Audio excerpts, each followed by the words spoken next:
Nakalimutan niyo ulit, Mami? Hindi. Kabisado ko. I am a mother. With me, building a house full of love is easy. With Builder's Home. Ay, kabisado naman pala ni Mami. Oo naman. Kaya lang hindi ko mabigkas ng tama eh. Kasi hindi siya tumutugma. What do you mean? Excuse me ha. Parang yung script. Yung script kasi tama naman. Yung ibang parte. Tama naman talaga. Pero kasi hindi ganun magsalita ang mga nanay. Well, it's supposed to sound like poetry, Mami. Yun nga. Sino ba ang nanay na tumutula? Pupunta sa Builder's Home tapos tutula?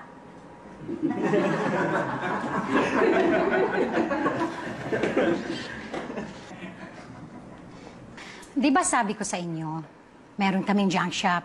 Tinayo ko yon tapos katuwang ko yung mga anak ko. Kasi nag-abroad yung papa nila. Kaya kami yung naiwan na lang. Totoo yun ha. Pag maiwan kang mag-isa, mapipilitan kang magkumpuni ng bahay. Pumunta sa hardware mag-isa. Bumili ng martilyo, ng pako, ng kabra. Alam niyo ba kung anong kabra? Ako, alam ko gumamit nun. Gano'n naman talaga ang trabaho ng mga nanay. Ang magkumpuni ng bahay ng paulit-ulit para tumibay ito. Kayanin yung bagyo at unos.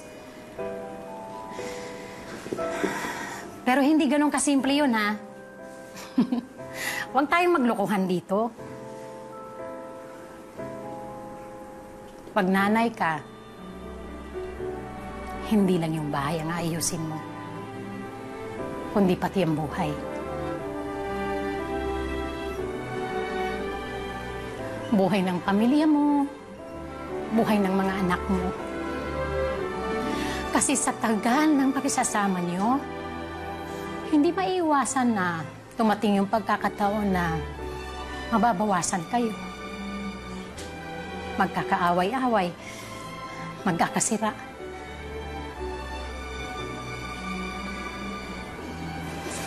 Pero kahit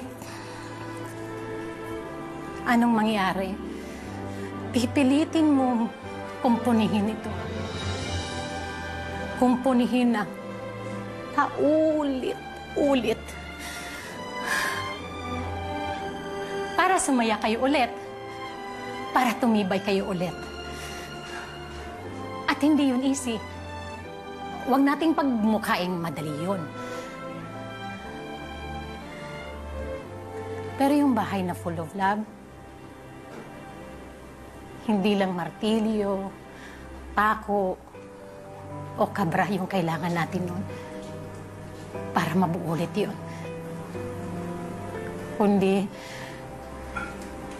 dugo, pawis, at lupa.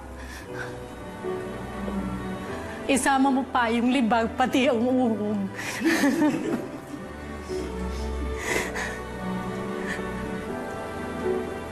Ganon.